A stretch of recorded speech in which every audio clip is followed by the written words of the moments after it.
dedicated to delivering top-notch content that keeps you informed, entertained, and engaged. Stay connected on Power 365 Radio by following us on all our social media platforms, on Facebook at Power 365 FM, Instagram at Power 365_FM. Power 365 Radio, your source for news and insight.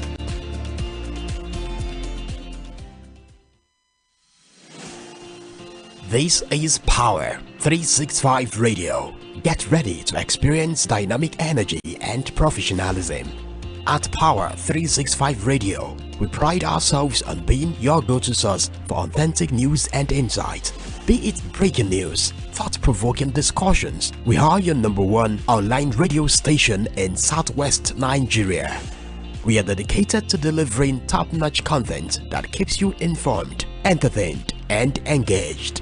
Stay connected on Power 365 Radio by following us.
Good afternoon, dear listeners out there. You're welcome to our news bulletin on Power 365 Online Radio. My name is Olamide Adeniji. First, the headlines.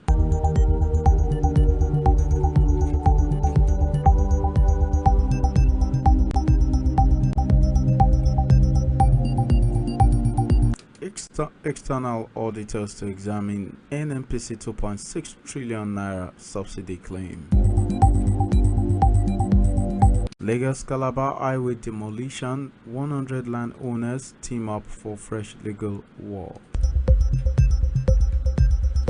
Nigerian Immigration Service deports Zimbabwean bishop over Methodist claim church election.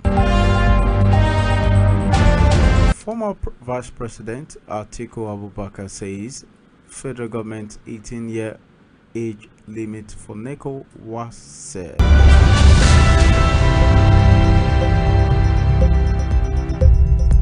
Another foreign saying Interpol busts West African cybercrime mafia Black Axe. Now the news in full. The federal government has finally initiated plans to enlist the services of an external auditor to verify the 2.7 trillion naira fuel subsidy claim by the Nigerian National Petroleum Company Limited against the government. The yet-to-be-named auditor will assist the Office of the Auditor General of the Federation in determining the real amount owed by the government. This development comes 5 months after the plan was proposed at the monthly Federation Allocation Accounts Committee meeting in April 2024. The NNPC claimed an outstanding of 6 trillion naira, but was reduced to after an initial audit by an audit firm KPMG.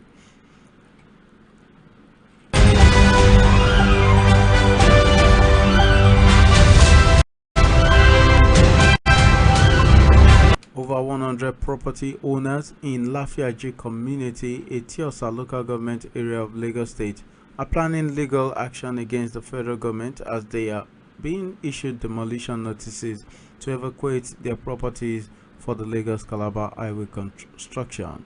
This was made known in a statement titled being the text of a press conference addressed by the property owners and residents of Lafiaji community, Etiosa local government area, Lagos State, on the distortion in the construction of the Lagos-Calabar coastal highway by arbitrary deviation from the long-established right-of-way by the Honorable Minister of Works and the threatened unlawful demolition of their property at Lafiaji community, Etiosa local government area, Lagos State, on Tuesday.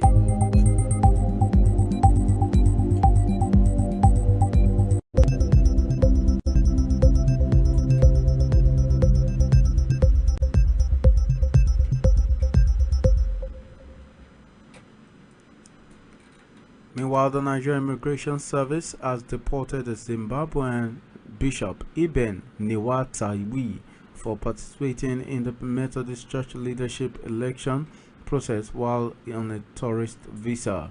In a statement issued by its public relations officer Kenneth Udo on Wednesday, the NIS described the bishop's action as a clear violation of the terms and privileges associated with the tourist visa as outlined in the Nigeria Visa Policy 2024. The statement read in part that on 24th August 2024, Mr. Ibn K. Niwatawi, a Zimbabwean bishop, was apprehended in Yola, Adamawa State for violating immigration protocols. The bishop arrived in the country on 21st August 2024 with a tourist visa F5A meant solely for tourism purposes. However, he was found to be participating in the Methodist Church leadership election process, which is in clear violation of the terms and privileges associated with the tourist visa as provided in the Nigerian Visa Policy 2024.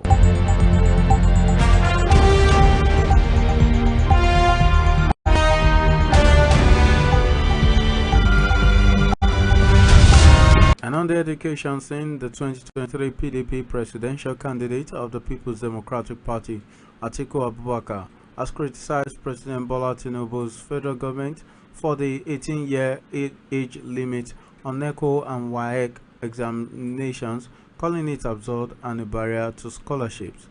Recall that the federal government has banned individuals below 18 from participating in the NECO and WAEC examinations. This was disclosed by the Minister of Education, Professor Tahir Mamman, on Channels Television Sunday Politics program.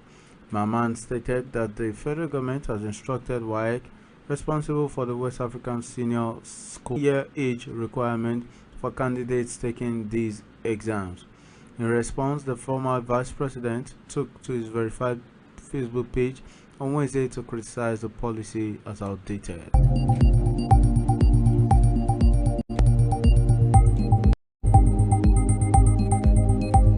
The Kogi State Governor Ahmed Ododo has approved the appointment of 12 permanent secretaries in the state's public service representing their respective constituencies to fill the available vacancies. This was contained in a statement issued by the head of service, Mr. Elijah Evin Nemi. The governor stressed that the permanent secretaries were carefully selected based on merit, fairness, and justice.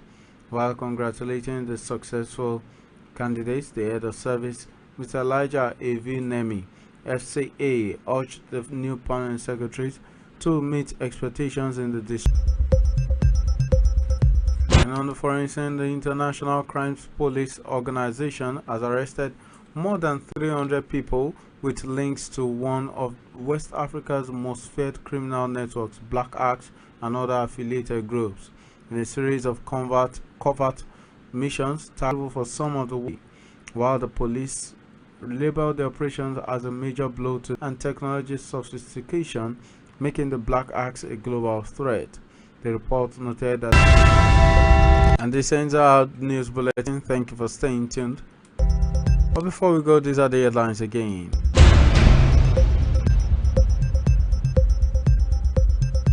Zimbabwean Bishop over Methodist Church election.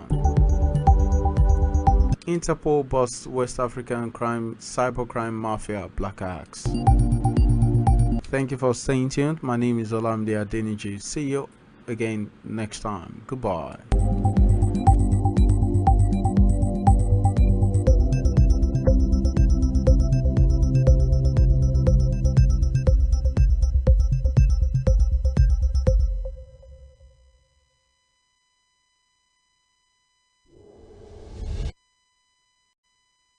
Don't turn off your radio. You are listening to Power FM. This is 36.